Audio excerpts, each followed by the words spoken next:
Yeah, it kind of does.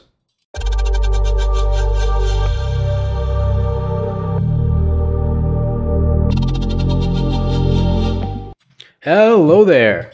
With the holiday season just around the corner, the perfect season for gamers such as myself, I want to take some time to talk about this year's heavy hitter in the FPS and Battle Royale category Modern Warfare 2. No, not that one. I wish. This one instead. And with it, Warzone 2.0. Now, the release of Warzone 2.0 couldn't have come at a better time. The ending year of the OG Warzone was a tough one, not only with the rampant cheating issues, but the poor map design, the broken perks, and the stale, clunky gun metas. Even despite the deterioration of Warzone's success, it was still a dominant battle royale for its lifespan and fun as hell, with some fantastic elements that helped not only morph the series, but the FPS and battle royale genres in general. At the time of this audio recording, it's December 21st, a little over a month after the release of Warzone 2.0. I wanted to give it some time to marinate my brain and put in some good hours to get used to the new mechanics, upgrade some weapons, and evaluate the quality of the game. For the sake of completeness, I'm going to draw multiple comparisons between Warzone 1 and Warzone 2 to explain both the improvements the new installation built off of, as well as any strange design choices the game developers may have made. With all that being said, let's get started. This might only apply to PC players, as I haven't really heard any complaints about consoles. The game isn't really that optimized. I'm willing to give it a slight pass because it's new and the player base is huge, but as a personal anecdote, on launch day, I wasn't even really able to play because as soon as my boots hit the ground, my game would just crash and freeze and get booted to the main menu. That issue's since been fixed, but there's still a residual frame rate rubber banding in the first 2 minutes of every game. It gives me a 50% chance of just breaking my legs every time I drop in. And it really makes gunfights impossible to win if I manage to survive the drop. Just want to point that out as a general complaint of the current state of the game, as I do have full faith that this will be fixed with future patches. But after the first 2 minutes, the game runs smoothly, and for the rest of the match, I do get to play without any hardware restrictions. Warzone 1 had masterful movement that allowed for fast-paced gunplay, focused on outmaneuvering and pursuing opposing players, with actions such as the slide cancel to reset your tactical sprint, stim plays, and double bunny hopping for widening angles of attack, all of which helped overall faster map traversal, creating more advantages to aggressive playstyles, as well as escaping the gas circle. Warzone 2.0 includes none of these mechanics, opting for a much simpler movement system to add to the realism of the game. There is one current movement mechanic to speed up traversal, something I can only define as worming, constant dolphin diving on the ground and around corners. It feels super awkward, especially compared to the smoothness of a frame-perfect slide cancel, but it does get you around a little faster. One great change that Warzone 2 implemented into the game is mantling, and even be able to peek over walls and shoot if a player has a pistol equipped. I love doing this. Even though it's never led to a kill, it's still something I do regularly to check the surroundings ahead without committing to a full mantle.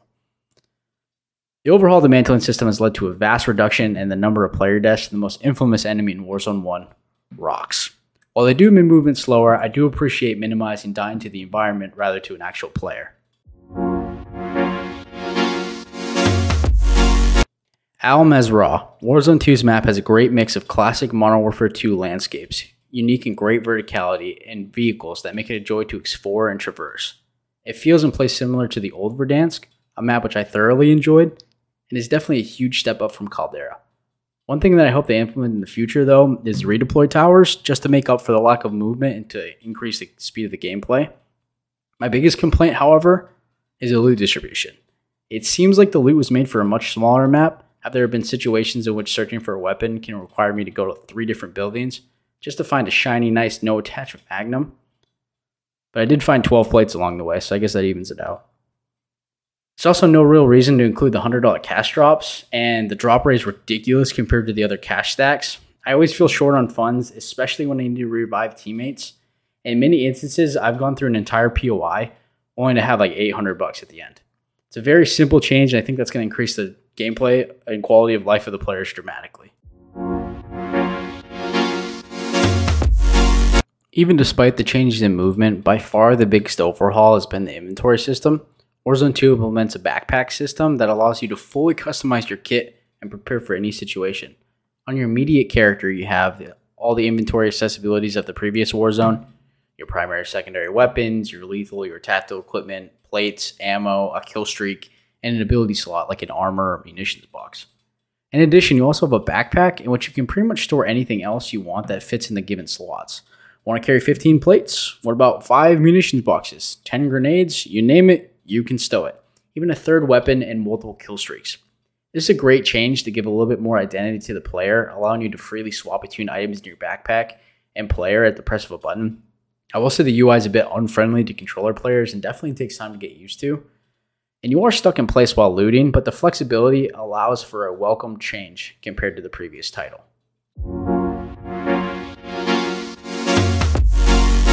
Seeing the beta gameplay for Warzone 2 clips had me excited for the new gunplay. It showed an overall increase in gun recoil across the board, making gunfights more difficult and realistic at range, really to force those close range encounters to match the seemingly faster time to kill. But this applies exclusively to ground loot weapons. In Warzone 1, the meta was always a low recoil weapon, with the balance of low damage and low flinch resistance. However, with the right build, any weapon can become a laser beam with extra flinch resistance, abolishing the difficulty and realism that the game goes for and allows for players to beam enemies that have no chance of fighting back with high damage LMGs like the RPK. Another strange change they made was the nerf snipers to get rid of one-hit headshots. This further distances the gaps between loadout and non-loadout weapons and really takes away the efficacy of one of the most beloved playstyles and weapons since the creation of COD. One positive note is that heartbeat sensors have limited battery, so ladies and gentlemen, put away the baby monitor and grab those fucking annoying ass shock charges that make you dump your entire clip. The time to kill in Warzone 2 is extremely fast for loadout weapons across the board, and very inconsistent for ground loot weapons, particularly at the extreme ranges. Close range is dominated by the Akimbo R890 pistol meta, and medium and long ranges are dominated by the RPK. Any other weapon in either situation drastically decreases your chance of victories in a one-on-one gunfight, and having a ground loot weapon makes it all that much more difficult. The gunplay really doesn't match the time to kill at all, as overall slow handling makes it really hard to react to being shot. Implementing extra health, such as the Isle Trials game mode from Warzone 1, would allow for more potential outplayability through movement and tactics, similar to other battle royales like Apex Legends. The overhaul to the buy station allows for you to purchase your loadout weapons early on in exchange for not being able to purchase a full loadout. For $5,000, you can obtain 2 primary weapons without perks. To obtain a full loadout, you either have to complete a stronghold, which is a PvE event where you burst into a designated area and battle AI to defuse a bomb, or by competing with the lobby for the non-specific loadout drops after the second circle. Furthermore, kill streaks are in short supply, with UAVs only being able to purchase once per buy station. On the surface, this really seems like an odd change, but the lack of availability of ghosts and other perks would make UAVs incredibly strong, so it's good foresight on the developers to balance this. I fucking love this. It is awesome. I don't love this. The attachment system in Warzone 2 is weird, annoying, tedious. I really don't know the exact adjective to describe it, but it's just different. To be fair, Warzone 1 was not particularly great in its attachment system either, as there were just so many useless attachments that saturated the number of weapon levels needed to max out a gun. Warzone 2 reduced the number of levels required to do this to an average around 20 levels per gun, down from 60 to 70 in Warzone 1. However, many of the attachments are unlocked by putting the player through jumps and hoops, using completely different weapons just to unlock a single attachment. For example, let's say that I wanted to equip this grip here for my RPK. As you can see, the attachment is locked, even though I have a maxed out RPK at 19 out of 19. The reason why it's locked is because I have to level the VASDEV 9K to level 10, which is an SMG. Okay, that's no problem. I don't mind using another weapon. That's not a big deal. So we go to the SMG here. Oh, but the VASDEV 9K is actually locked until I level up the CASO 74U to level 13. It's a little bit annoying. That's an AR. It doesn't really make too much sense there, but that's fine. Okay, we'll use it. Except the CASO 74U is locked because I have not leveled up the CASO 545 to level 13 yet. So not only can I just not equip this grip to my fucking maxed out RPK, I have to level up 2 different ARs just to unlock the SMG to level up just to unlock the grip. That's not even that good to my fucking maxed out LMG. Are you fucking...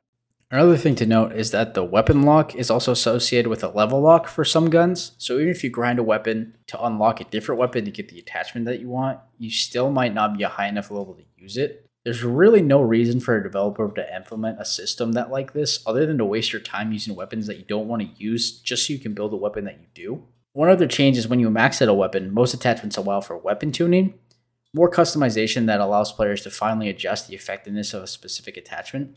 This allows for the player to fully spec into lowering recoil with the trade-off of ADS speed and vice versa.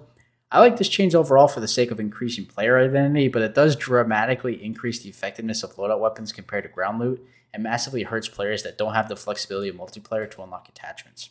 Which really leads to my biggest problem with this game. Warzone gun metas have and always will benefit the paid players in the short term, as the accessibility to multiplayer, especially if 24/7 shipment is available, will greatly increase the time to max out each newly discovered meta weapon. However, Warzone 1 was able to narrow the gap with various non-Battle Royale game types such as Plunder, Kingslayer Trios, and Clash. This allowed for a more relaxing respawn game type to grind weapon XP for the 60 plus weapon levels needed to unlock the best attachments for a given weapon. Warzone 2 does not yet have a game type that allows for this. They do have the DMZ game mode, which is more like an escape from Tarkov style of play as a PvPvE extraction game mode, but the XP is not great. The good news is, as mentioned above, most weapons max level is around 20, so theoretically that should cut down on grinding time. However, the unlock system is a huge time suck for free players, as you have to use a plethora of different weapons just to unlock random attachments you need to complete your build, so it really feels worse. For example, for multiplayer without double XP weapon tokens, it took me around 250 kills to max out a given weapon. Transitioning that to the Warzone, if you take an average player with a 1.0 KD or lower that gets 0 to maybe 2 kills per game, even with the placement bonuses to weapon XP taken into account for, it can take upwards of 50 to 100 matches of using that same gun to max it out, depending on skill level. That's not even taking into account the RNG needed to pick up a usable weapon for that build, gather the necessary money to buy your loadout, or even being able to unlock the usable attachments for that gun. Now, the lack of a reliable way for free players to level weapons in a game where the difference between a loadout and non-loadout weapon is substantial feels too dramatic to be unintentional. Punishing players for not buying the full game is a very sneaky way to mask greed, as it heavily, and I mean heavily, incentivizes the purchase of the title more than ever before.